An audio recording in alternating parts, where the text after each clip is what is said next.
আর এগুলো আপনি নেটে দেখলেই বুঝতে পারবেন বা অন্যান্য এসে দেখলেই বুঝতে পারবেন। আচ্ছা ওকে, আপনি জাস্ট ফর যে ইমেল আইডিটা এখানে দেখেন, এখানে আমরা একটা পিএসপি দিয়ে একটা ক্রুড বানাইছিলাম, যেখান থেকে আমি ইচ্ছা করলে জাস্ট একটা টেবিল আর কি করা হয়েছে, এখান থেকে আপডেট ডিলেট ক্রিয়েট সব করা যাবে। জাস্ট প্রথমে মনে করেন আমি ক্লিক করলাম আর নেম দিলাম ধরেন নেম, আর যদি আমি অ্যাড্রেসে ধরেন আমি লিখলাম এখানে নিউ অ্যাড্রেস ADDRESS, আর স্যালারি দিলাম আমি ধরেন যে 35,000। ঠিক আছে, যদি আমি এটা সাবমিট করি তাহলে এটা কি আছে, টেবিলটা কিন্তু যুক্ত হয়ে গেছে আমাদের এখানে যে ডেটাবেজ আছে। ডেটাবেজে যদি আমরা চেক করি তাহলে এটা ডেটাবেজে আর কি যুক্ত হয়ে গেছে।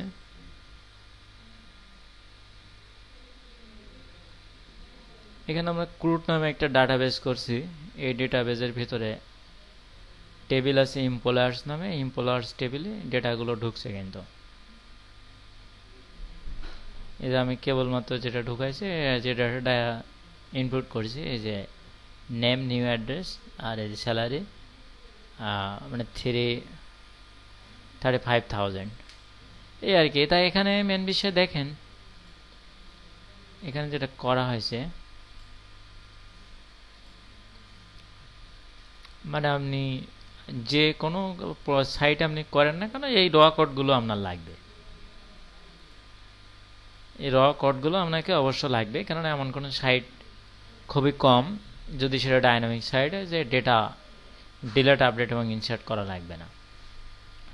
তো এখানে আমরা বুটস্ট্র্যাপ এর সাথে অ্যাড করছি, এর জন্য টুল টিপ ব্যবহার করা হয়েছে দেখেন।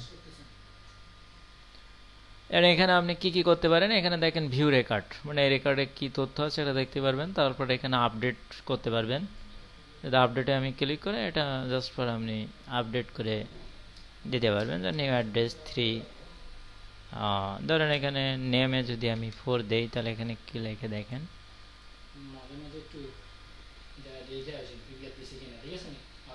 অবশ্য প্লিজ এন্টার ভ্যালিড নেম বলছে, এখানে নেমটা আসলে ইয়ে করা মানে স্যানিটাইজ করা, এই জন্য এর ভেতরে যে আমি এটা আন্ডার স্কোর দিছি এই জন্য নিচ্ছে না।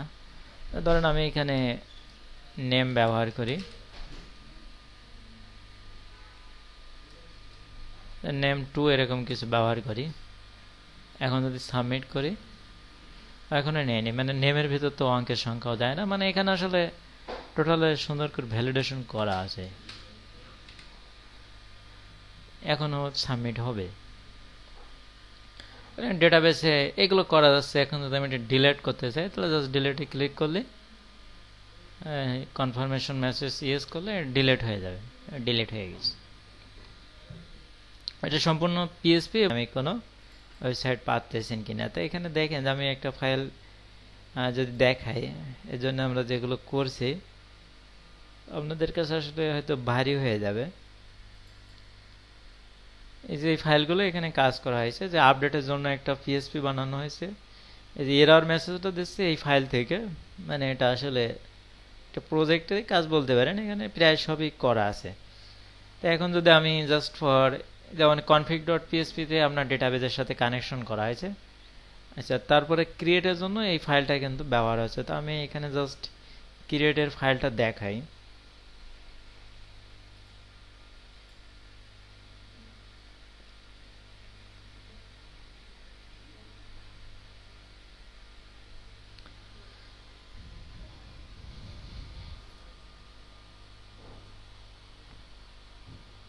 এখানে ক্রিয়েটের ফাইলের জন্য অনেক কিছু আর কি ব্যবহার করা হয়েছে, জাস্ট ফর আপনি দু একটা করার পরে আপনার অবশ্য ক্লিয়ার হয়ে যাবে এগুলো।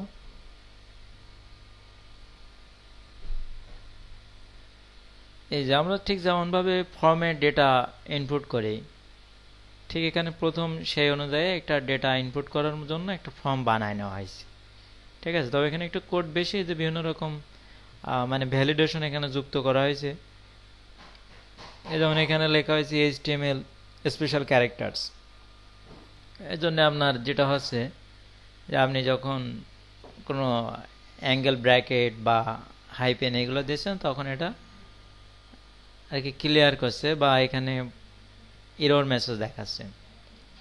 তো এরকমভাবে আর কি সবকিছু এখানে কমপ্লিট করা আছে সব ফাংশন ব্যবহার করে। কিন্তু যদি আমরা এরকম করতে চাই তাহলে দেখা যায় যে আমাদের অনেকটা সময় লেগে যাবে। ব্যাস 10 এর ভিতর যে ফাইলটা ছিল এই ফাইলটা আমি অন করলাম। আচ্ছা, আমরা মনে হয় এইখানে কিছু কাজ করছিলাম, তো আমরা অবশ্য এখানে আরো কিছু কাজ করব। জাস্ট ফর এখানে ডব্লিউপি, এখানে অবশ্য না, এই থিমটা দিয়ে এই ওয়ার্ডপ্রেসে আমরা কাজ করব। ডব্লিউপি অ্যাডমিন, তাই না?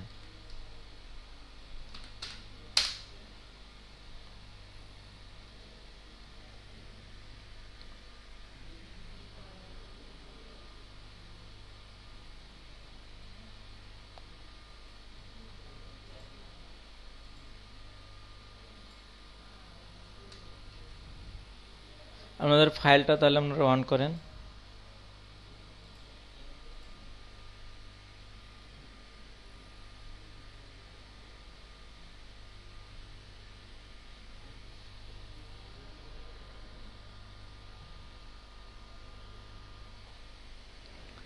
আচ্ছা, ওকে। এখন এখানে দেখেন, এখানে কাস্টমাইজে আপনাদের কিছু কাজ আপনারা করছেন। কারণ আমরা যেটা করতে চাচ্ছি, এখানে আপনি যদি অ্যাপিয়ারেন্সে ক্লিক করেন তাহলে অ্যাপিয়ারেন্সের পরে আপনি থিমসে ক্লিক করেন।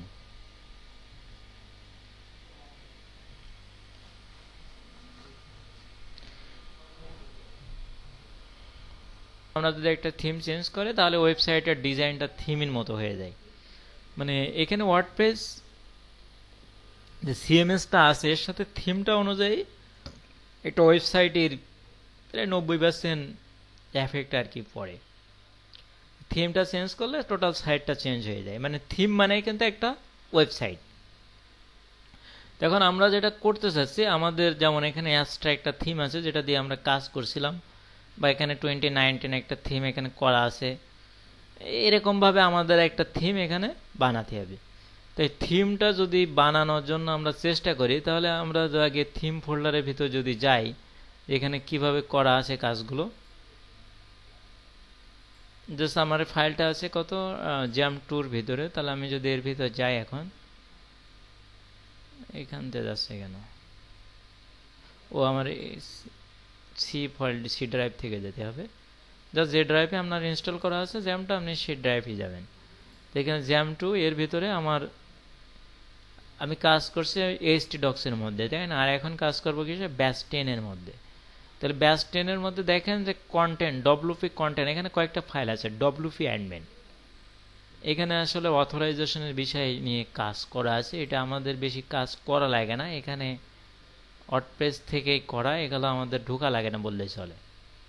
এরপর আছে ডব্লিউপি কন্টেন্ট, এর ভিতরে আসলে আছে হলো আপনার কি কি প্লাগইন আছে, থিমস আছে, তারপর আপলোডস। এই আপলোডের ভিতরে সাধারণত আমরা যে ইমেজগুলো মিডিয়া লাইব্রেরি বলে আসে না, এই মিডিয়া লাইব্রেরির ইমেজগুলো সাধারণত এর ভিতরে আসে। ঠিক আছে, যখন আপনি ইমেজ রিলোড দেন এর ভিতরে আপনার ইমেজগুলো চলে আসে। যেমন আমরা আগের বার এই সমস্ত ইমেজগুলো এখানে আপলোড দিলাম। ঠিক আছে, তা আমাদের ইমেজগুলো এখানে আপলোডের ভিতরে আসে। index.php দিয়ে এগুলো সব একসাথে কানেকশন করে। index.php তো আমাদের যাওয়ার দরকার নেই। এখন এইখানে থিমসগুলো আছে থিম ফোল্ডারের মধ্যে। যে যে থিম আপনি ইনস্টল করবেন সেই থিমগুলো সব থিম ফোল্ডারের ভিতর রয়েছে। যেমন আমরা ইনস্টল করা আছে আমাদের অ্যাস্ট্রা 2019, তারপর 2020 আর হলো 21, এই থিমগুলো ইনস্টল করা আছে। আর এইগুলো সব একসাথে কানেক্ট করছে এই index.php। আবার ঠিক একইভাবে যদি আমরা প্লাগইনে যাই, যে আমরা কি কি প্লাগইন ইনস্টল করা আছে, আমাদের এখানে হ্যালো পিএসপি, ইন্ডেক্স পিএসপি এই দুটোতে কানেক্ট করা আছে। এখানে কন্ট্যাক্ট ফর্ম 7 এটা আমাদের অ্যাড করা আছে, প্লাগইন হিসেবে আমাদের অ্যাড করা আছে। তো এখানে আমরা যখন থিম ক্রিয়েট করতে যাচ্ছি, তা আমাদের থিমসের ভিতর ঠিক এখানে যেভাবে থিম করা, ঠিক আমাদের এরকম একটা থিম করতে হবে। তো যদি আমরা এখানে বেসিক যে থিমগুলো আছে, যেমন আমরা যদি 2019 এর ভিতর যাই, তাহলে দেখেন এখানে অনেকগুলো ফাইল আছে। যেমন ক্লাসেস, এখানে অনেকগুলো কাজ এখানে করা আছে, আইকন বা কমেন্ট পিএসপি টিএসপি কিছু কাজ এখানে আছে। তারপরে এখানে ফন্টসগুলো এখানে এই ফোল্ডার থেকে নিচ্ছে। আচ্ছা, তারপরে জেএস আছে, সস আছে। ঠিক আছে, তারপর টেমপ্লেট পার্টস, এরপরে এরকম বেশ কয়টা 25টার মতো ফাইল আছে, 25টার কম বেশি হবে, আরও দুটো একটা বড় মানের যদি আপনি থিম করেন তাহলে আরও বেড়ে যাবে, এই হলো বিষয়। তো এখানে কয়েকটা ফাইল, যেমন বিশেষ করে কিছু রিকোয়ার ফাইল রয়েছে, যখনই আপনি থিম নিয়ে কাজ করবেন তখন কিছু রিকোয়ার ফাইল রয়েছে এবং সেই ফাইলগুলোর নামটাও আপনাকে এই নাম দিতে হবে। ওয়ার্ডপ্রেসে যদি আপনি কাজ করেন তখন আপনাকে এই নামটাই দিতে হবে। যেমন এখানে একটা রিকোয়ার ফাইলগুলো রয়েছে index.php, থিমের index.php এই ফাইল থেকে কাজ করে। তারপরে header.php, এমনি টেমপ্লেটে যখন আপনি ওয়ার্ডপ্রেস থিম নিয়ে কাজ করবেন আপনার টেমপ্লেটকে 4-5টা পার্টে ভাগ করা হয়, যেমন হেডার পার্ট ভাগ করে নেওয়া হয়, তারপর ফুটার পার্ট ভাগ করে নেওয়া হয়। এখন ফুটার পার্টের জন্য নাম দিতে হয় কি footer.php। আপনার লিঙ্কগুলো, তারপর আপনার যত ফাংশনালিটি করা হয় সেখানে function.php নামে একটা ফাইল ক্রিয়েট করা হয়, এগুলো রিকোয়ার ফাইল, আপনি এইগুলো এই নামেই দিতে হবে, অন্য কোনো নামে আপনি দিতে পারবেন না। যেমন এখানে functions.php আছে, আপনি যদি function.php দেন তাহলে কাজ করবে না, মানে এই নামটার সাথেও এখানে একটা ফাংশন করা আছে। তারপরে comments.php, সাধারণত কমেন্টের জন্য এই ফাইলটায় কিছু কাজ করা হয়। 404.php এসব রিকোয়ার ফাইল। যেমন দেখেন আপনি যখন কোনো ওয়ার্ডপ্রেসে যাইয়ে, ওয়েবসাইটে যাইয়ে তখন ভুল কোনো লিঙ্কে ক্লিক করেন তখন সেখানে কি আসে, আপনার পেজটা পাওয়া যায়নি। আপনি যখন একটা সাইট করবেন তখন তো আপনাকে এই মেসেজটা দেওয়া লাগবে যে আপনার সাইটটা পাওয়া যায়নি, তাই এই কাজগুলো এই 404 পেজে করা থাকে। তারপর page.php, ওয়ার্ডপ্রেসে আপনি যে পোস্ট এবং পোস্ট করেন বা পেজ ক্রিয়েট করেন, সেই পেজগুলো রিলোড হবে এই পেজ থেকে, এরকম একটা page.php নামে আপনাকে একটা ফাইল বানাতে হবে। এবার single.php দিয়ে যেটা করা হয়, single.php দিয়ে সাধারণত আমরা ব্লগে যে পোস্টগুলো করি অর্থাৎ পোস্টগুলো এই পেজে শো করানো হয়। style.css, এটাও রিকোয়ার্ড, style.css-টা মাস্ট আপনাকে লাগবে, এটাও রিকোয়ার্ড কিন্তু ওয়ার্ডপ্রেস থিমের জন্য। তারপরে আপনার স্টাইল এডিটর, এগুলো কম বেশি আপনার থিম অনুযায়ী লাগবে। এখানে কয়েকটা ফাইল তাহলে আমরা রিকোয়ার্ড ফাইল দেখলাম, আর এখানে যে জেএস সিএস এগুলো তো বুঝছেন আপনার প্রয়োজন অনুযায়ী লাগবে। আপনি যদি জেএস ব্যবহার করেন তাহলে জেএস আপনাকে জেএসের জন্য আপনি আলাদা একটা ফোল্ডার বানাবেন যাতে আপনার বুঝতে সুবিধা হয়। আর এখানে এই সমস্ত ফাইলগুলো নিয়ে আমরা কাজ করব। তো এখানে আমরা চাচ্ছি যে এরকম একটা থিম আমরা বানাতে। তো এখন যদি আমরা এখানে এরকম একটা থিম আমরা বানাই, জাস্ট আমরা একটা নিউ ফোল্ডার করলাম, ধরেন আমরা এখানে একটা নাম দেই, এখানে যে ব্যাস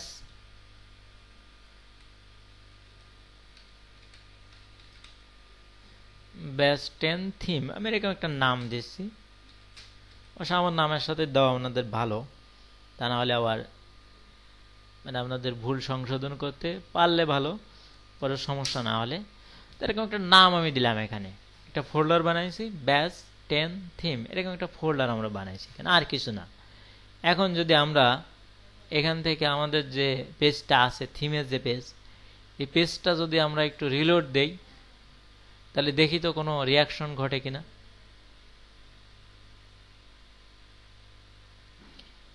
এখন এখানে দেখেন যে একটা রিয়াকশন কিন্তু ঘটছে, সেটা কি ব্রোকেন থিম।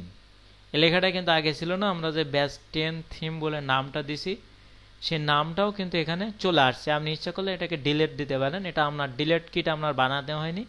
যখনই আপনি ওয়ার্ডপ্রেসের ভিতরে একটা ফোল্ডার ক্রিয়েট করেছেন থিমের ভিতরে, ওয়ার্ডপ্রেস বুঝে নিয়েছে তাই আপনি একটা থিম বানাতে যাচ্ছেন, সুতরাং সে এখানে বলছে যদি আপনি এটা ভুল করে থাকেন এখান থেকে আপনি ডিলিট করে দিতে পারেন, ঠিক আছে।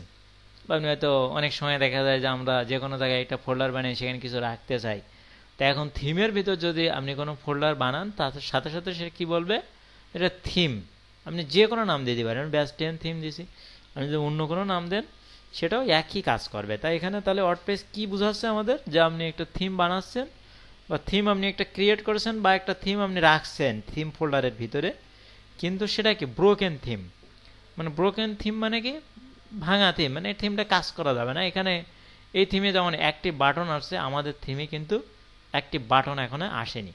তো এখানে দেখেন নিচে একটা কথা বলছে যে the following themes are install, মানে থিমটা ইনস্টল করেছেন but incomplete name description, name আছে, এখন ডিসক্রিপশন লাগবে, স্টাইল শিট মিসিং। তাহলে আমরা প্রথমে একটা স্টাইল শিট দিয়ে দেই।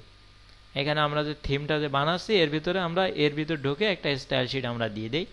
তো এখানে আমরা নতুন একটা ফাইল নেই, এখানে টেক্সট ডকুমেন্ট থেকে এখানে আমরা লিখি যে স্টাইল। আগে ভালো করে দেখেন আমার এখানে কিন্তু এক্সটেনশন টিএক্সটি শো করছে। যদি আপনাদের এক্সটেনশন টিএক্সটি না শো করে তাহলে আপনারা সাবলিম দিয়ে বানায় নেবেন, বা না হলে আপনি আপনার ফাইল এক্সটেনশনে যায় ফাইল এক্সটেনশন অন করে দেবেন, ভিউয়ে যায় ক্লিক করবেন। জাস্ট এখানে আমি এটা পরে দেখাই দিচ্ছি। তাহলে এখানে আমরা নাম দেবো কি style, STYLE style dot CSS দিয়ে লাস্টে টিএক্সটিটা কেটে দেবো। মানে আমি যেটা আপনাদের বলতে চাচ্ছি ইয়েস করলাম। এখন এইখানে যাদের এক্সটেনশনটা শো করবে না তারা ভিউ ক্লিক করবেন, করে এখানে দেখেন এই যে ফাইল এক্সটেনশনের টিক যদি না দেওয়া থাকে উইন্ডোজ 10 এর জন্য তাহলে টিক দিতে হবে, আর উইন্ডোজ 7 যদি থাকে তাহলে এখানে টিক দেওয়া থাকলে উঠাই দিতে হবে। এখন যদি আমি কোনো এই দেখেন এখন আমার এক্সটেনশনকে এখানে শো করছে না। এখন আপনি স্টাইল লিখে আবার একটা সিএসএস দিলেন তাহলে তো কাজ করবে না। সুতরাং আপনাকে কি করতে হবে, ভিউয়ে যাইয়ে যদি এক্সটেনশন না আসে তাহলে ফাইল নেমে এক্সটেনশনে টিক দিয়ে দেবেন। এটা হলো 10 এর জন্য, আর 7 এ হলে টিক উঠাই দিয়ে দেবে, তাহলে এক্সটেনশন আসবে। অর্থাৎ স্টাইল ডট সিএসএস নামে আমি একটা ফাইল এই থিম ফোল্ডারের ভিতর বানালাম। এখন যদি আমি এখানে একটু রিলোড দেই,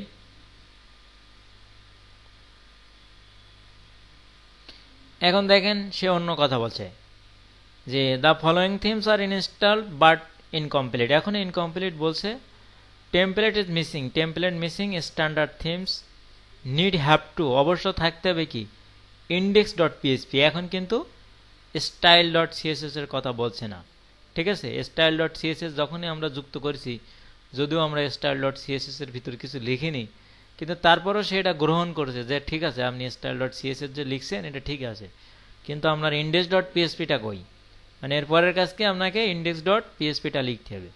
তো আমরা ইন্ডেক্স ডট পিএইচপি একটা ফোল্ডার এর ভিতরে মানে ফাইল এখানে বানাই, ঠিক সেম ভাবে এখানে যাই আমরা কি লিখবো ইন্ডেক্স, আপনি অন্য কোনো নাম কিন্তু এখানে দিতে পারবেন না, ইন্ডেক্স ডট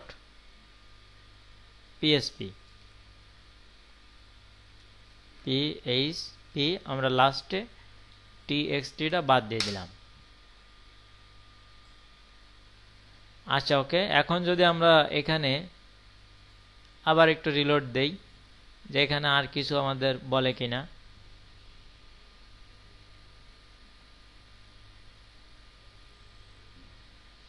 এই যে এখন দেখেন যে আমাদের যে থিমটা আমরা বানাইছি সেখানে দুটো ফোল্ডার ক্রিয়েট করার কারণে এখানে কিন্তু এদের সমকক্ষ আমাদের মর্যাদা দেওয়া শুরু করেছে।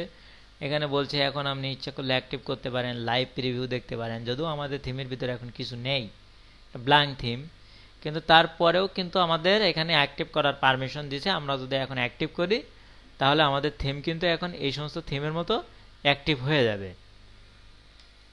তো এখানে দেখেন এই যে থিমগুলো আছে এখানে কিন্তু একটা এখানে ইমেজ দেওয়া রয়েছে, এখানে একটা ইমেজ দেওয়া রয়েছে এখানে। তা আমাদের থিমেও তো একটা আমাদের ইমেজ দিতে হবে, কি বলেন? তো সেই ইমেজটা যদি আমরা এই থিমগুলোই দেখি, এই যে এই সমস্ত থিমগুলো ইমেজটা সাধারণত একটা ফাংশন এখানে ব্যবহার করা রয়েছে। ধরুন অ্যাস্ট্রাই যদি যান তাহলে এখানে দেখেন এইখানে একটা পেজ বানানো রয়েছে স্ক্রিনশট ডট জেপিজি, ঠিক আছে, একটা পেজ এখানে বানানো রয়েছে। বা পিএনজি দিয়ে আপনি কাজ করেন স্ক্রিনশট ডট জেপিজি বা স্ক্রিনশট ডট পিএনজি, এই এরকম একটা ইমেজ আপনার লাগবে, সেটা আপনার 1200x900 এই আয়তনে হবে আর কি। তো এখানে আমরা যদি আরও একটা থিমে যাই, ধরেন এটা কি থিম 2019, এখানে দেখেন যে একটা স্ক্রিনশট ডট পিএনজি নামে একটা ফাইল করা আছে। এই যে এখানে কোথায় স্ক্রিনশট ডট পিএনজি, এই যে এই ফাইলটা জাস্ট যদি আমি এখন কপি করে নিয়ে আমাদের ওখানে বসাই দেই কিছু না করেই, তাহলে তিনি আমাদের সিমে একেবারে সুখে সুখে চলে আসবে। ধরুন আমি এখানে বসাই দিলাম, শুধু একটা ইমেজ বসাই দিলাম, এই ইমেজটা কত করা লাগবে 1200x900, তাহলে একটা ইমেজ আমি এখানে দিচ্ছি। দেওয়ার পরে এখন যদি আমি একটু রিলোড দেই, এর কোনো ফাংশনালিটি আমি কিছুই করছি না, জাস্ট ফর এখানে আমি একটা ইমেজ বসাইছি, তার জন্য যাতে কপি করে এনে দিয়েছি। দেওয়ার পর কিন্তু নাম কিন্তু আপনাকে একই দিতে হবে স্ক্রিনশট ডট, এই যে দেখেন আমাদের থিমে ইমেজ চলে আসছে সুন্দর করে। এখন যদি আপনি বলেন যে আমি মূল্য মানুষের ইমেজ নেব না, তাহলে আপনি একটা ইমেজ নামাই নেন কোনো জায়গার থেকে, একটা ইমেজ নামাই নিতে পারেন জাস্ট ফর একটা ইমেজ নামাই না, এটা আছে, আমরা এটা ঠিক করে নেব, সমস্যা নেই।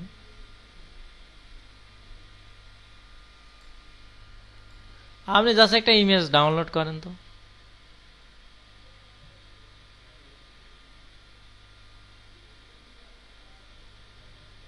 হ্যাঁ, জি জি, আমি ওটাও দেখাচ্ছি। আমি তো এখান থেকে, আপনি এখান থেকে করে নেন, পেইন্টে যে আপনি একটা ইমেজ তৈরি করে নিতে পারেন। কোথায় জানো, পেইন্ট ফটোর এখানে যে করতে হবে, তাই তো?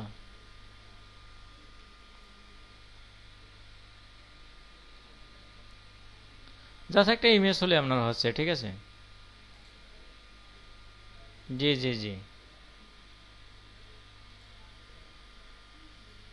অনেক সোর্স আছে এখন বর্তমানে, কি বলেন, সোর্সের অভাব নেই। করে দিবে, সব করে দিবে। তো এখানে আপনি সাইজটা এভাবে করেন, আমার যে ছবিটা রয়েছে জাস্ট এখানে আমি ওপেন উইথ, আমি পেইন্ট দিয়ে করছি, ঠিক আছে। পেইন্টে যে পেইন্ট মাইক্রোসফটের ডিফল্টভাবেই থাকে।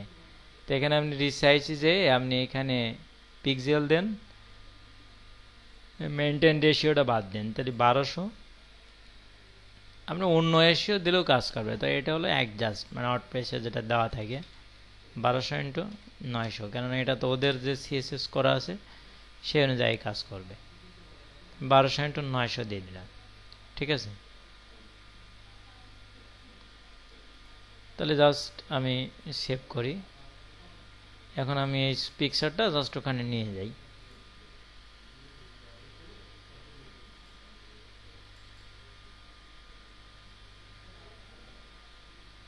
এই ফোল্ডারে তো ছিলাম না, এই যে ব্যাস থিম। তাহলে এখানে নামটা কিন্তু আগে আপনি বোঝেন, নামটা যদি আপনি অন্য কিছু দেন তাহলে কিন্তু আপনার কাজ করবে না। এখানে যে নাম আছে screenshot.png, আপনি অন্য এখানে একটা এস যুক্ত করে দিলেও কিন্তু এটা কাজ করবে না, ঠিক আছে। তা আমি এইখানে এইটা, যেমন ধরেন আমি এইটা তো আমাদের কাজ করছিল, আমি যদি এইখানে একটা এস যুক্ত করে দেই, ঠিক আছে, তাহলে কিন্তু এখন এটা পাবে না, ঠিক আছে। এখন আমি এই নামটা দিলাম, তাহলে এখানে দেখেন যে এখানে কিন্তু এখানে পিকচারটা পাবে না, কারণ নামটা আপনার ওই একজাস্ট ওই নামটাই দিতে হবে, screenshot.png ওর সাথে ফাংশন করা আছে, দেখছেন এখন চলে গেছে।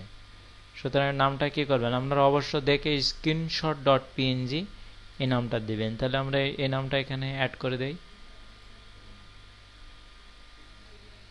এবং ছোট হাতের SCREEN screenshot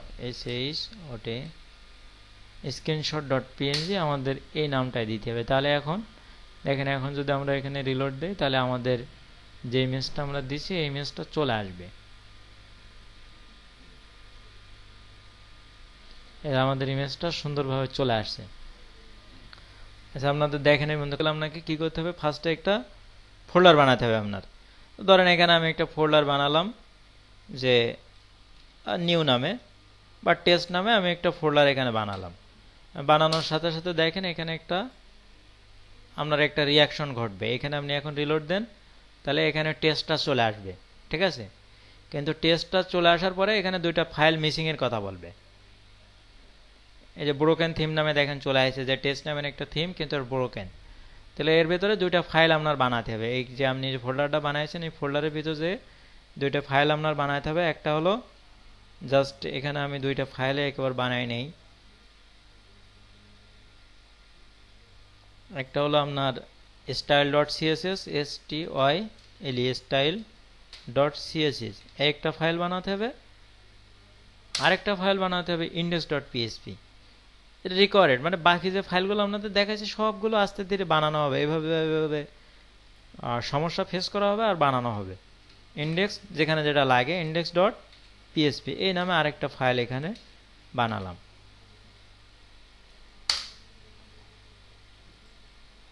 এখন যদি আমরা এখানে রিলোড দেই তাহলে দেখেন যে এই থিমটা কাজ করা শুরু করছে।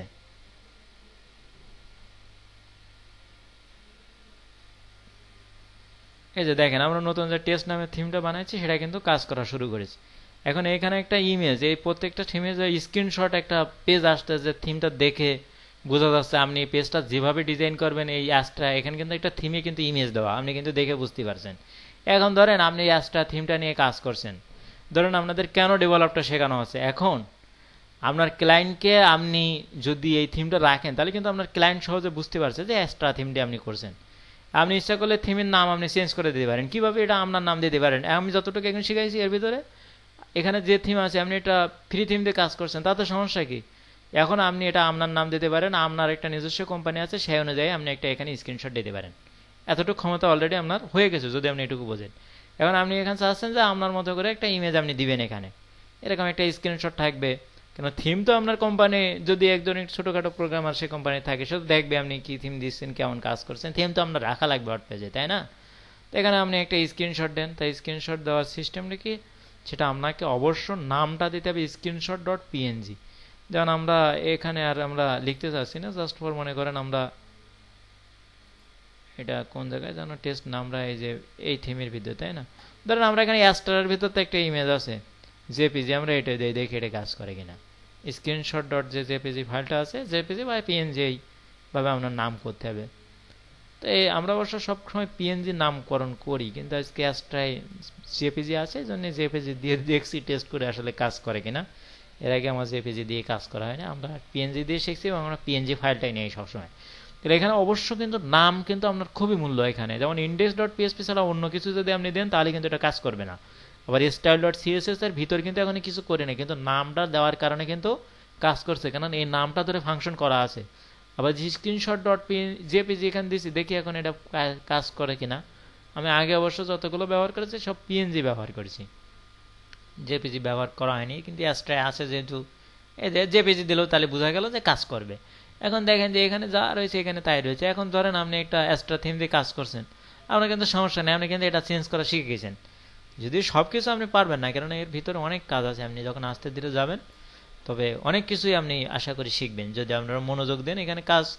তাহলে প্রোগ্রামিং জিনিসটা আপনি সহজভাবে নিলে হবে না, মানে এখানে আপনাকে সিরিয়াসলি নিতে হবে। কঠিন কিছু না, কঠিন করার কোনো প্রশ্নই নেই।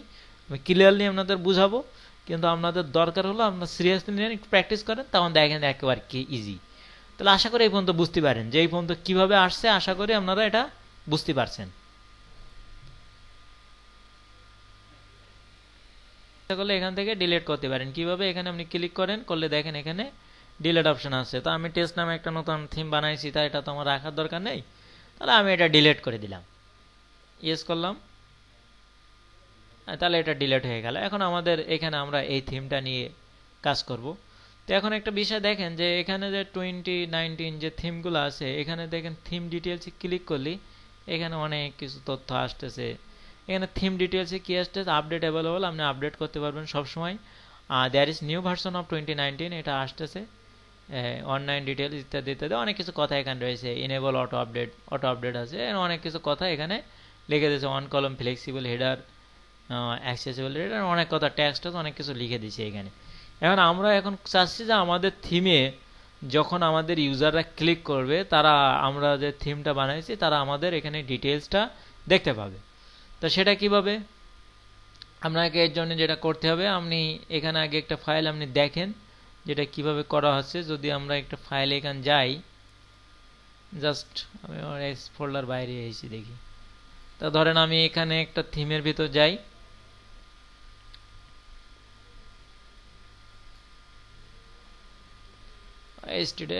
ফোল্ডারের বাইরে চলে গেল। এখানে ডব্লিউপি কন্টেন্ট, এটা আমাদের দু একদিনের ভিতর মুখস্থ হয়ে যাবে, এত পরিমাণে এখানে ঢোকা হবে। এর ভেতর আমাদের যে থিমের অলরেডি ফাইলগুলো আমরা নিছি, এখন আমরা ওই লেখাগুলোর জন্য যেখান থেকে নেওয়া হয় লেখাগুলো, মানে লেখাগুলো কোন জায়গায় লিখলে চলে আসে, এই লেখাগুলো সহজ। এখানে যে লেখাগুলো আছে লেখাগুলো খুব সহজেই আনা যায়, কিন্তু এই লেখাগুলো কীভাবে আনতে হবে আমি এখন সেটা দেখাতে যাচ্ছি। আপনি অন্য একটা থিমে যদি যান, জাস্ট ধরেন যে 2019 বা অ্যাস্ট্রাও যেতে পারেন, সমস্যা নেই। তো আমরা 2019 যাই, বেসিক থিমটা নিয়ে কাজ করাই বেশি। তো এখানে দেখেন যে স্টাইল ডট সিএসএস যে ফাইলটা আছে, স্টাইল ডট সিএসএস, এই ফাইলটা যদি আপনি সাবলিমে এখন অন করেন, জাস্ট সাবলিম বা নোট প্লাস প্লাসে যে কোনো একটা এডিটরে আপনি অন করেন এই ফাইলটা, অন করলে দেখেন এখানে কি লেখা আছে, এই যে উপরে এখানে কমেন্টে কিছু লেখা আছে, ঠিক আছে, উপরে কমেন্ট, এইগুলো কিন্তু ওখানে শো করছে, এই কমেন্টের ভিতরে যা লেখা আছে এইগুলো কিন্তু ওখানে শো করছে, কিন্তু এটা অনেক বেশি লেখা। সেটা বাদ দেয়, দেখি অন্য একটাতে দেখি, এত এত লেখা লেখি দরকার নেই, একটু ডিফিকাল্ট মতো হয়ে যাচ্ছে এটা। জাস্ট আমি আরেকটা থিমে যাই দেখি, জাস্ট ওখানে কমেন্টের ভেতর আমি যা লিখবেন সেগুলো শো করবে। তা আমি বেশি এখানে খাটাখাটি না করে আপনাদের সিম্পল এখানে দেখাতে চাচ্ছে যে কোন সিস্টেমে এটা ইজিলি করা যায়। তা এগুলো তো কোনো ব্যাপার না, এগুলো কোনো ফ্যাক্টরও না, এগুলো নিয়ে কোনো মাথা ঘামানোর বেশি দরকারও নেই। তো এখানে আমরা যদি স্টাইল ভিজিএস কোডে এটা অন করি, আমি অন করছি হচ্ছে 21, ঠিক আছে, একে একই সিস্টেমে করেছে নাকি, আচ্ছা যা যা করলে কমাই দেবো, এতগুলো রাখবো না। তো আমরা এখান থেকে এই যে কমেন্ট যে করা রয়েছে, ঠিক আছে, পিএসপির কমেন্ট তো আপনারা বোঝেন যে ফরওয়ার্ড স্ল্যাশ স্টার, তারপরে আবার স্টার ফরওয়ার্ড স্ল্যাশ। তো আমরা এখান থেকে কপি করব কোন পর্যন্ত, আমরা এই যে 20 নম্বর লাইন পর্যন্ত আমরা কপি করব, যা আছে তাই 20 নম্বর লাইন পর্যন্ত আমরা কপি করে এটা আমরা বসাবো কোথায়, আমাদের যে স্টাইল ডট সিএসএসটা আছে, আমাদের যে থিমটা আমরা ক্রিয়েট করছি, এই যে ব্যাস 10 থিম, এখানে যাই আমরা স্টাইল ডট সিএসএস নামে একটা ফোল্ডার আমরা প্রথমেই তৈরি করেছিলাম, এই ফাইলটা আমাদের ভিএস কোডে আমরা এখন অন করলাম। এই যে আমাদের ফাইলটা এখানে চলে আসছে, এখানে কিছুই লেখা নেই, আমরা জাস্ট এই কোডটা এখানে পেস্ট করলাম, আর কিছু না, জাস্ট কপি করে এখানে পেস্ট করছি, করে এখন কি করব, সেভ করব।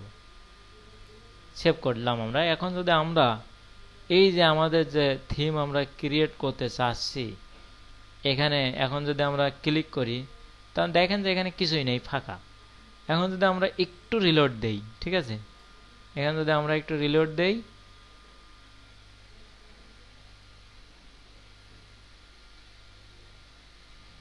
রিলোড দেওয়ার পরে এখানে যদি আমরা একটু ক্লিক করি, এই যে দেখেন লেখা চলে আসছে, টোটালে একেবারে সুন্দর করে লেখা চলে আসছে। কিন্তু এখানে ঘটনা হলো যেগুলো তো অন্য মানুষের লেখা, তা এখন এগুলো তো আমাদের লেখা করতে হবে, তাহলে এখানে আপনি নিজেই তো বুঝতে পারছেন যে কী কী করতে হবে, এখানে যা চেঞ্জ করে দেবেন দিলে হয়ে যাবে।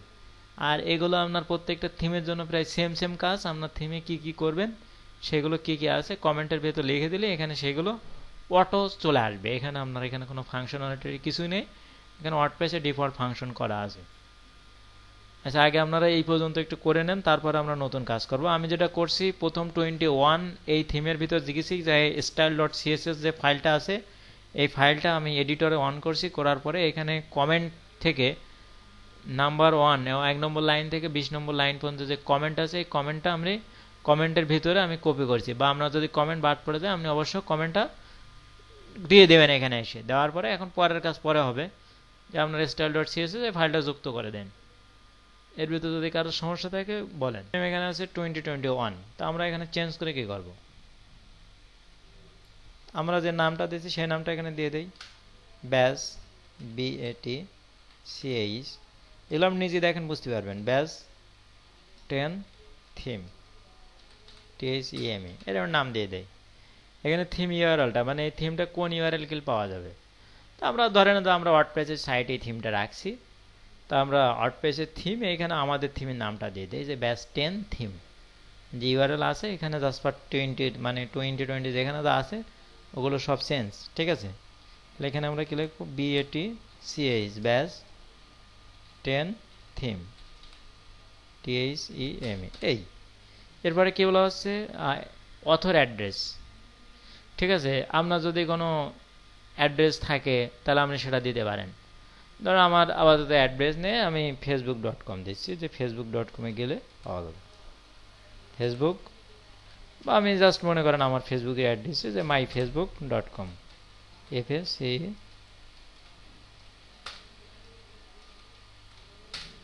আচ্ছা, এখানে কি বলছে, অথর ইউআরআই, তাই না,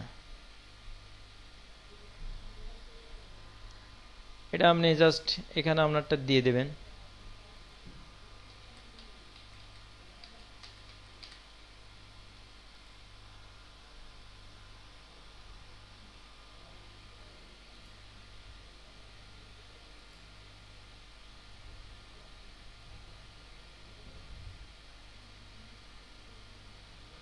আচ্ছা, জাস্ট এখানে আর বেশি চেঞ্জ তো নেই, জাস্ট পর আপনি আপনার মতো চেঞ্জ করে নেবেন। এখানে wordpress.org এর পরে আমি ব্যাস 10 থিম দিচ্ছি, এগুলো চেঞ্জ করলে আপনার তেমন কম বেশি এফেক্ট ফেলবে না, জাস্ট পর নামগুলো চেঞ্জ হবে।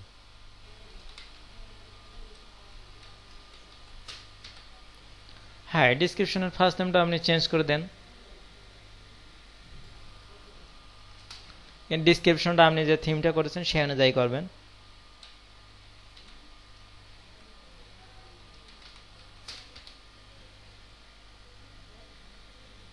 আচ্ছা, ইত্যাদি ইত্যাদি ইত্যাদি, এখানে দেখেন যে অনেক কিছু কথা এখানে লেখা রয়েছে।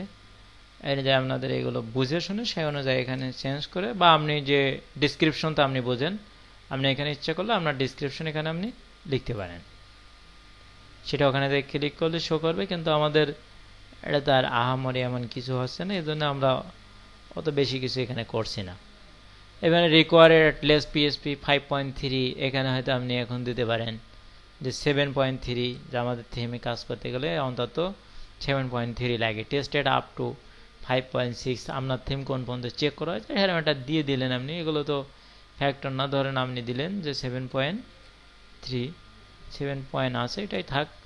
তারপরে রিকোয়ার্ড পিএসপি কত লাগবে, ধরেন আমি বলে দিলাম যে 7.6। ভার্সন 1 আমরা প্রথম করছি, এই জন্য ভার্সন 1 থাক।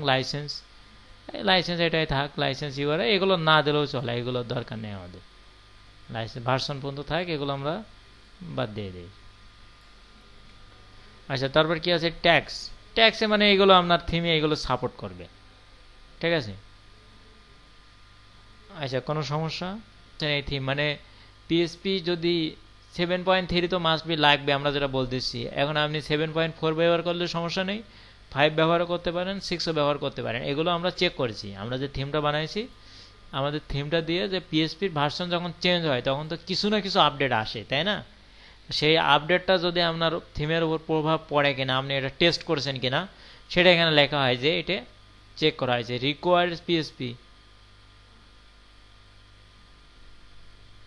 এখানে রিকোয়ার্ড 7.3 মানে ওয়ার্ডপ্রেস বলা আছে, ঠিক আছে, এটা ওয়ার্ডপ্রেস। আর এটা হলো রিকোয়ার্ড পিএসপি 7.6 এটা। আর এখানে ওয়ার্ডপ্রেসের কথা বলা আছে 7.3, তাই এটা আমাদের 7.3 না দিয়ে 5 দেওয়া থাকে, এত বেশি তো ওয়ার্ডপ্রেস হয়নি, ঠিক আছে। এটা ওয়ার্ডপ্রেসের কথা বলা আছে। তারপরে এখানে ভার্সন আপনি ধরেন প্রথম একটা করেছেন, করার পরে এই থিমটা আপনি দেখছেন যে চলছে ভালো, তাহলে আপডেট করবেন না, তখন আপনি ভার্সন কি লিখবেন, 2 লিখবেন, বা ভার্সন 0.1 লিখবেন, এরকমভাবে তো চেঞ্জ করে, তাই না? তো এই হলো বিষয়, ভার্সনের বিষয়। এখানে ট্যাগস কী করে বলা হচ্ছে, আপনাদের কি কি ট্যাগ সাপোর্ট করবে। 1 column, accessibility ready, custom colour, আপনি ইচ্ছা মতো কালার সেট করতে পারবেন। কাস্টম মেনু, আপনি নিজের মতো মেনু করতে পারবেন। কাস্টম লোগো, হ্যাঁ এখানে রিকোয়ার্ড আপনি এখানে ওয়ার্ডপ্রেস দিতে পারেন। রিকোয়ার্ড ওয়ার্ডপ্রেস এখানে আপনি লিখে দেন, সমস্যা নেই। যদি আপ টু মানে সর্বোচ্চ, হ্যাঁ ওয়ার্ডপ্রেস মনে করেন যে এখানে বলা হচ্ছে, ধরেন এখানে একটা ধারণা আপনাদের দেওয়া আছে যে রিকোয়ার্ড অ্যাড্রেস 5.3, মানে আপনাকে মিনিমাম এই মাপের ওয়ার্ডপ্রেস লাগবে, বা আমরা আরও একটু কমাই দিই তাহলে আপনাদের আরও বেশি ক্লিয়ার হবে। বললাম আমি যে ওয়ার্ডপ্রেস কমপক্ষে 4.3 লাগবে, আর আমরা এই পর্যন্ত টেস্ট করেছি ওয়ার্ডপ্রেসে। আপনি যদি উপরে যান, কেননা দুটো ভ্যালু দিয়ে দেওয়া হচ্ছে, আপনি উপরে গেলে এত যেতে পারবেন। মনে করেন আমি বলে দিলাম যে আপনি উপরে যদি যান তা 5.6 পর্যন্ত যেতে পারবেন, বা 5.3 এ পর্যন্ত আপনি যেতে পারবেন, এর বেশি আপনি যেতে পারবেন না। আমি বলে দিচ্ছি যে আপনাকে এই থিমে রিকোয়ারেজ কমপক্ষে 4.3 না হলে কাজ করবে না, বা কাজ করলে সেটা আপনার দায়ভার, যদি কোনো সমস্যা হয় সেটা আপনার দায়ভার, যে ক্লায়েন্ট ব্যবহার করবে। আর টেস্টেড আপ টু মানে আমার এই থিমটা আমি 4.3 থেকে আপ টু মানে এই পর্যন্ত 5.3 পর্যন্ত চেক করেছি, মানে পরীক্ষা করে দেখছি কোনো সমস্যা নেই। এখন মনে করেন যে ওয়ার্ডপ্রেস আপনার 5.5 এখন বাজারে চলছে, তা আপনি কি এই থিম যখন ইউজ করবেন তখন আপনার 5.5 ইউজ না করাই ভালো, কেন এটা তো 5.5ই তার কোম্পানি টেস্ট করেনি, আপনি তার টেস্ট করেননি। যেমন উকমার্স প্লাগইন যখন আপনি ব্যবহার করবেন, তখন উকমার্স প্লাগইনে দেখতে হবে যে আপনার ওদের টেস্টেড কত পর্যন্ত আছে, তার ভিতরে আপনার ওয়ার্ডপ্রেস ইনস্টল করতে হবে। ওদের পিএসপি কত দিচ্ছে সেই ভার্সনে আপনার ইনস্টল করতে হবে, না হলে অনেক সময় কাজ করে না। কেন এটা একটা বিষয় যে আপনার যেমন একটা ওষুধ যেমন তৈরি হয় সেটা 2-3 বছর লাগে ওটা টেস্ট করতে। আপনি যখন একটা থিম বানাবেন তা আপনাকে এই থিমটার জন্য জাস্ট আপনি হয়তো পরীক্ষা নিরীক্ষা করে দেখছেন কাজ করছে কিনা। এখন যখন পিএসপি চেঞ্জ হলো, যেমন বুটস্ট্র্যাপের ক্লাস চেঞ্জ হয়, যখন আপনি একটা বুটস্ট্র্যাপ 3.3 দিয়ে একটা ফাইল করলেন, এখন আপনি ওখানে বুটস্ট্র্যাপ যদি 4.5 এর লিঙ্ক দেন, সিডিএন ব্যবহার করেন, তাহলে সম্পূর্ণ কাজ নাও করতে পারে। মানে এখন তো বেশিরভাগ ক্ষেত্রে কাজ করে না, তার কারণ ওখানে তো ক্লাস চেঞ্জ হয়। ঠিক আছে, কিছু কিছু আপডেট হয়, এই কারণে সমস্যা হয়। এই কারণে আপনি লিখে দিলেন যে পরীক্ষার জন্য যে আপনার প্রোডাক্টটা যে ব্যবহার করছে যে তার একটা ডিটেলসটা পেয়ে গেল, যে তার পিএসপি কত পর্যন্ত ব্যবহার করবে, রিকোয়ার পিএসপি, তার মানে কি। আর পিএসপি আপনি যখন এই যে লাইভ সার্ভারে কাজ করবেন, তো আমরা ইচ্ছে মতো জাস্ট ভার্সনটা দিয়ে দিলে সেই পিএসপি ইনস্টল হয়ে যায়, এটা কোনো সমস্যা নেই। আচ্ছা ওকে, এখন আমরা একটু রিলোড দিয়ে দেখি এখানে যে আমাদের ডিটেলসগুলো চেঞ্জ হয়েছে কিনা।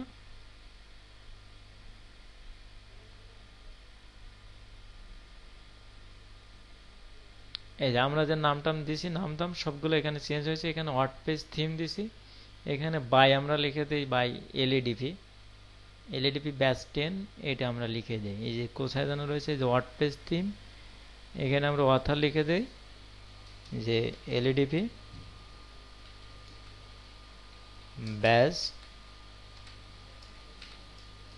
10 গাজীপুর, যা সেরকম কিছু আমরা লিখে দিলাম। দিয়ে এখন আমরা সেভ করলাম। এই পেজের কাজ আমাদের প্রায় করা শেষ। এখন যদি আমরা এখানে রিলোড দেই তাহলে কি হবে আপনারা তো বুঝছেন।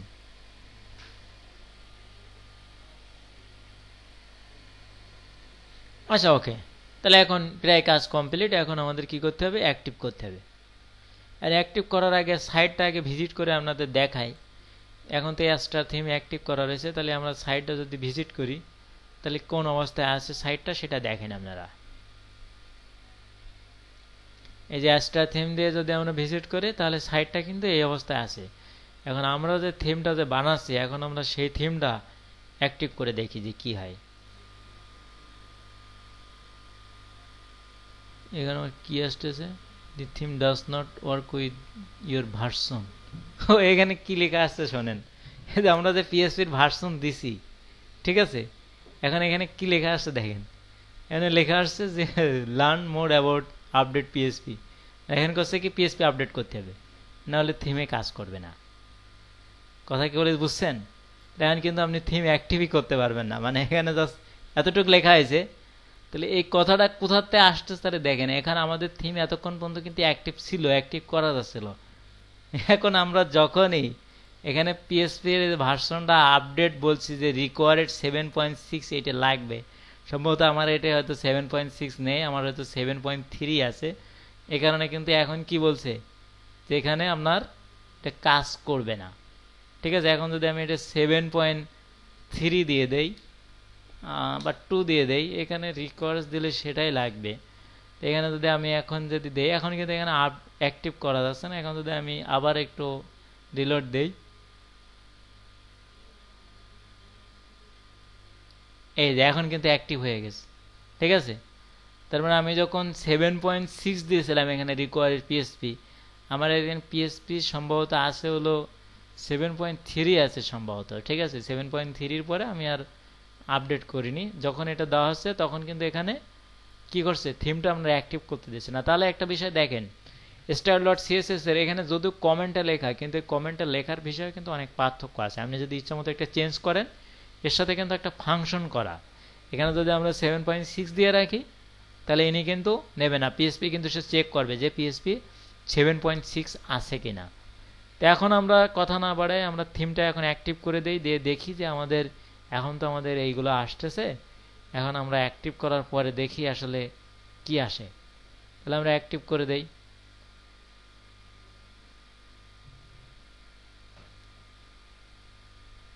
আচ্ছা, এখন আমাদের থিম, আপনারটা তো আপডেট ভার্সন, আপনি 8 পয়েন্ট কত দিচ্ছেন না, আপনারটা কাজ করবে না কেন? আচ্ছা ওকে, তাহলে এখানে আমাদের থিমটা অ্যাক্টিভ হয়েছে। এখন জাস্ট পর আমরা এই সাইটটা রিলোড দিয়ে দেখি যে আমাদের থিমের মানে ম্যাজিকটা কি, আমরা একটু দেখি। এই যে আমাদের এখন আর কিছুই নেই, সব ফাঁকা। আপনি যে পোস্ট করেছেন, যে পেজ ক্রিয়েট করেছেন, যে ইমেজ টিমেজ ছিল একটু আগে, এখন আর আপনার এখানে কিছুই নেই। ঠিক আছে, এখন আপনাকে এগুলো কোড করে করে আনতে হবে ডেটাবেস থেকে নিয়ে নিয়ে। আপনার এগুলো তো সব ডেটাবেসে আছে, এখান থেকে নিয়ে নিয়ে এখানে আপনাকে এখন শো করাতে হবে কীভাবে। আরও একটা বিষয় এখানে লক্ষ্য করেন যে আপনারা এখানে দেখেন আমাদের যে থিম, এই থিমের যে অ্যাপিয়ারেন্সে যদি আমরা যাই তাহলে মাত্র এখানে 3টে ফাইল শো, 3টে মেনু শো করছে, থিমস, কাস্টম আর হলো থিম এডিটর। আর এখানে যে মেনু থাকে, উইডজেট থাকে, এগুলো কিন্তু নেই। ঠিক আছে, এগুলো সব হারাই গেছে। আরও অনেক কিছু কাজ এখানে আছে, এগুলো এখন আমাদের অ্যাড করতে হবে। কীরকম অ্যাড করতে হবে? এখন আমরা যে থিমটা নিয়ে কাজ করবো, থিমটা আমাদের জাস্ট এডিটরে অন করতে হবে। এজন্য আমরা ওপেন ফোল্ডারে যাব, যে আমরা এখানে যাব হলো htdocs,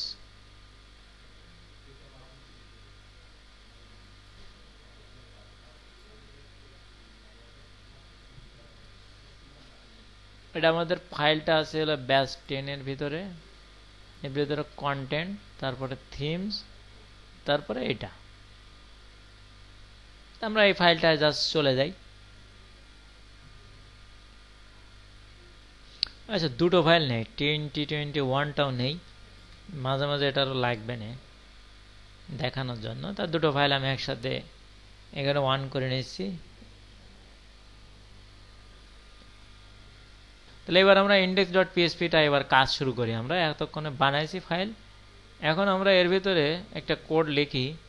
জাস্ট একটা কোড লিখলাম যে টাইটেল, ঠিক আছে, TITLE, টাইটেল লেখার পরে এখানে আমরা জাস্ট লিখি যে এইচ অন দিয়ে আমরা এখানে লিখি যে ক্লোজ করি এইচ অন।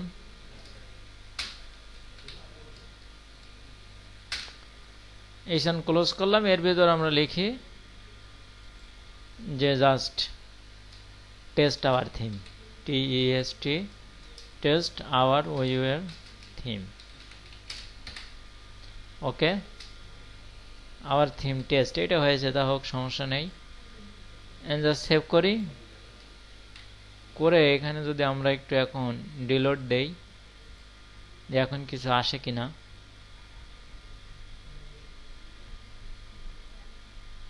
এখানে কি আছে? আওয়ার থিম টেস্ট, ঠিক আছে, টাইটেল আওয়ার থিম টেস্ট, এরকম একটা কথা এখানে চলে আসছে। এই কথাটা কোথা থেকে আসছে? ইন্ডেক্স পেজে যে আমরা যুক্ত করছি, এই ইন্ডেক্স পেজ থেকে এটা চলে আসছে। এটাও যদি আমরা একটু এইচন ট্যাগের ভিতর লিখি তাহলে ভালো দেখাবে আরো। জাস্ট এটা না করে আমি টাইটেলটার এইচন ট্যাগের ভিতরে দিয়ে দিই।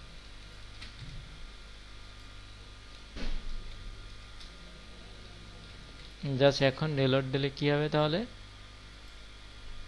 তাহলে বোঝা গেল যে আমাদের index.phpটা আমাদের ওয়ার্ডপ্রেসের থিমের সাথে অলরেডি কানেক্টেড হয়ে গেছে। তাহলে এখানে কি লেখা হলো? টাইটেল আর থিম টেস্ট।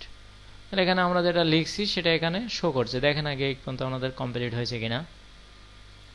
আমি যেটা করছি, আমাদের ব্যাস 10 থিমে যে index.php আছে, index.php-তে আমরা একটা টাইটেল অ্যাড করেছি, যে টাইটেল আওয়ার থিম টেস্ট, এরকম একটা টাইটেল আমরা অ্যাড করেছি যে আমাদের থিমের সাথে কানেকশন হয়েছে কিনা।